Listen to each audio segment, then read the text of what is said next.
Hey guys, let's start with new special chapter of Loyal Pen Volume 1, Episode 3, Love Letter. Every morning before class, I consistently observe Anil standing in the corner of the expensive multipurpose hall stage, encircled by a crowd of admirers. Anil is always vividly visible to my eyes, as though the radiant morning sun has specifically chosen to illuminate her bright smile. Such a partial viewpoint is far from typical, yet I have never contemplated seeking answers for it. For what reason are my eyes always drawn to see only Anil? Princess Anil is so cute, isn't she, Lady Pin? Suddenly, Vilaypon, the daughter of a wealthy baron and my best friend, brought her face to whisper in my ear one morning that I had been secretly looking at Anil's tall figure for quite some time. When she's dressed casually in the palace, wouldn't she be cuter than this? Well, I moved slightly away from Vilaypon before answering her question in a soft voice that I could hardly hear myself. Thinking back to Anil, dressing in a long, flowing white dress at the banquet to welcome the arrival of the Grand Prince a month ago. Pretty cute. That's what I thought. Next time, I would like to find an opportunity to visit you at the palace in case I have a chance to see her in any other clothes besides her school uniform. Vilaypon smiled that I could only resent my friend. Are you sick, Lady Pin? Look, you're blushing. I inadvertently brushed the back of my hand against my cheek upon hearing Vilaypon's remark and realizing that my face was burning like a fever. I concluded that I was physically well, not sick. The mystery lay in understanding the cause behind this flushed complexion and the accompanying rapid heartbeat. Maybe heat sickness? Let's get ready to line up, will I? It's almost time. I just cut out the ridiculous conversation, then glanced at the corner where Anil was standing. I saw that the tall, little girl looked back to me as well. Anil raised her hand to her shoulder as a greeting and gave a sweet smile showing off the dimples on both cheeks. Without any apparent reason, I responded to Anil's smile by curling my lips into a smirk and shooting her a frosty glare. Meanwhile, Vilaypon remained engrossed in her persistent skepticism regarding the same narrative. There, Lady Pin's cheeks are so red. It's even redder this time than it was a moment ago. Let's just say I'm fine, Vilay. Don't be too irritating. Here, Lady Pin, someone asked me to give you a letter. One afternoon before the English class started, Vilaypon then walked over and handed the light brown envelope with a cautious and suspicious expression. I looked at the letter of unknown origin, full of suspicion. There is no sign of reaching out to receive it from Vilaypon. Whose letter? Can I not accept it? You can't, Lady Pin. This is my brother's letter. He gave it to me. Unfortunately, our desks are next to each other. It's hard for me to easily avoid conversations with my close friends, for even if I pretended to focus on the blackboard in front of me, I didn't know what else I could do. Vilaypon continued the conversation between us by placing the letter arrogantly on my desk. A letter from your brother? Why do I have to accept it? I don't even know him. Because you don't know him. That's why Peeve and I had to write a letter to introduce himself. Why does he have to know me? He's not even my relative.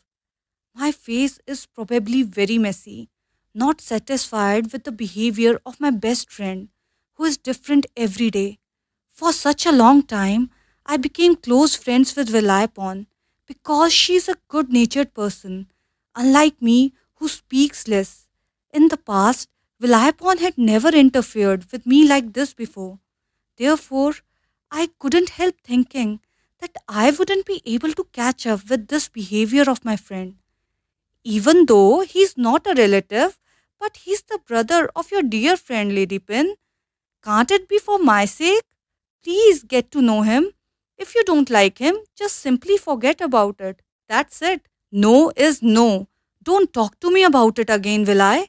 Or I'll be really angry.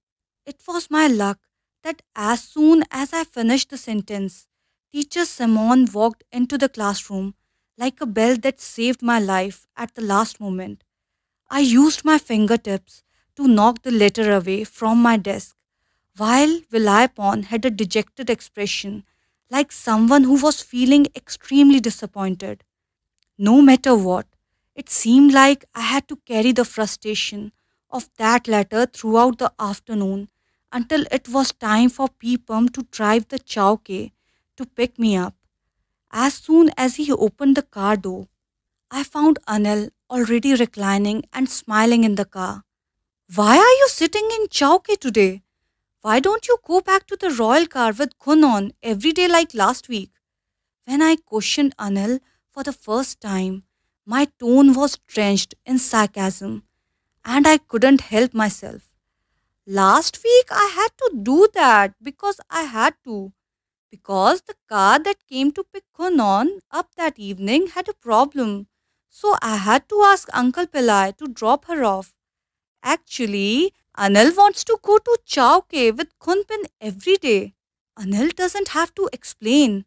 I'm surprised that I'm still so fussy with Anil. Anyway, I'm the one who waits for Anil day and night.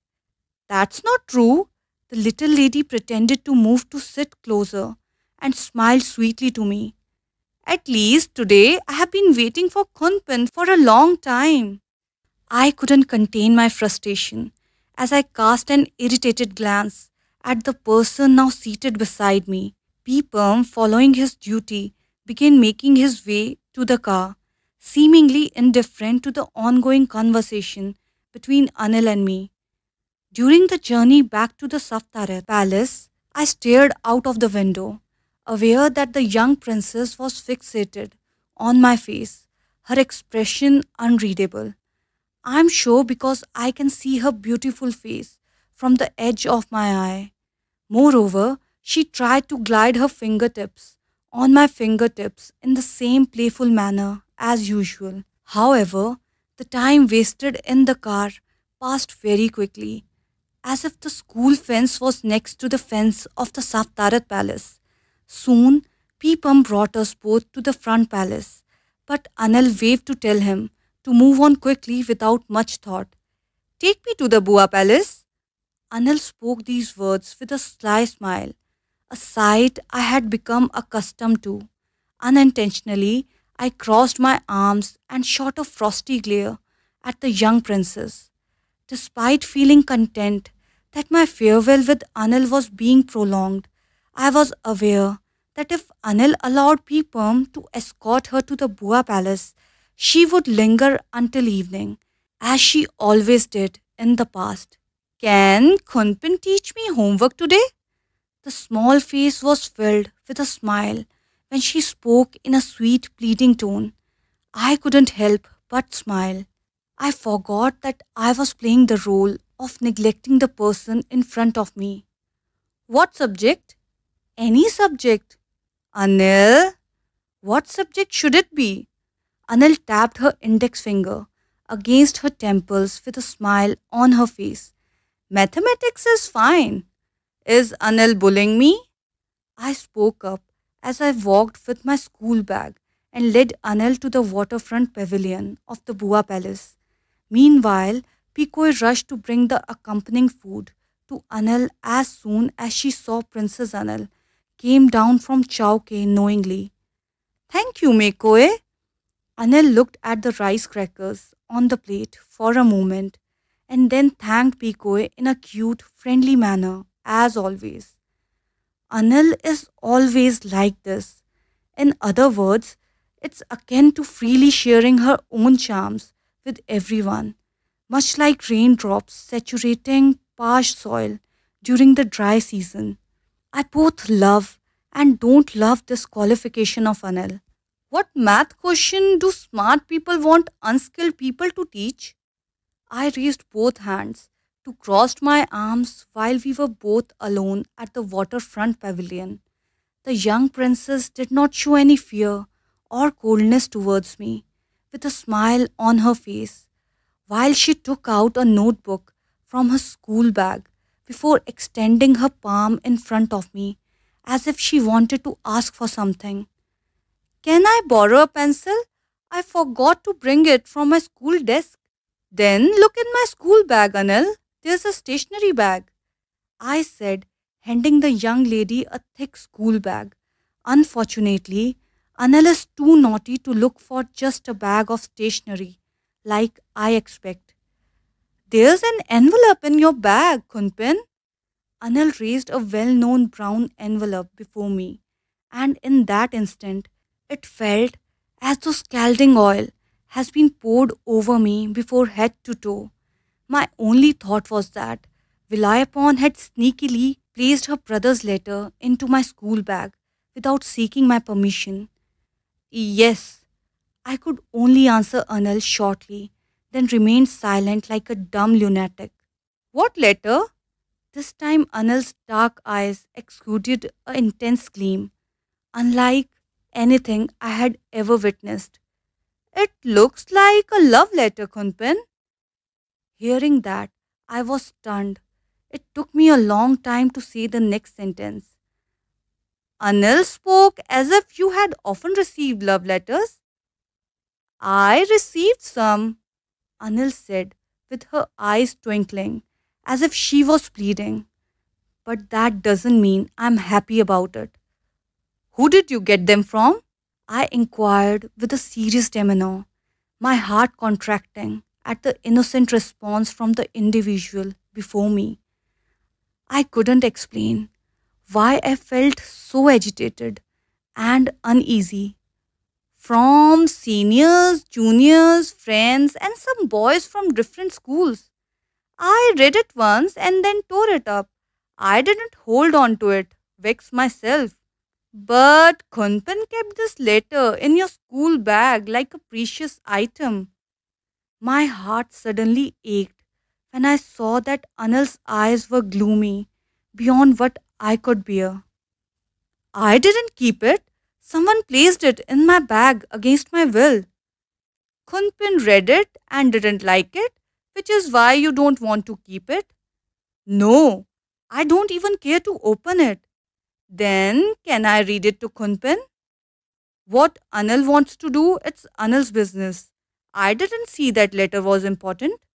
So will Kunpin allow me to read it? Yes, I responded to that, not seeing that the text of the letter was anything more important than Anil's wishes. If Anil wills anything, isn't it my job to meet her needs? But why do I think that way? I can't give myself an answer. Anil fixed her eyes on the brown envelope in front of her for so long that I unconsciously held my breath. I don't dare to read it, Anil said, pushing the letter in front of me with her fingers before looking at each other with twinkle in her eye. Because this is Kunpin's personal business. Then tear it off. I picked up that letter and carelessly tore it into pieces in front of the little princess. What the content of this letter is, I don't want to know. You're right, Kunpin. Seeing that Anil smiled, I was so glad that my actions were the right thing to do. I have the right to choose to read only the letters I want to read.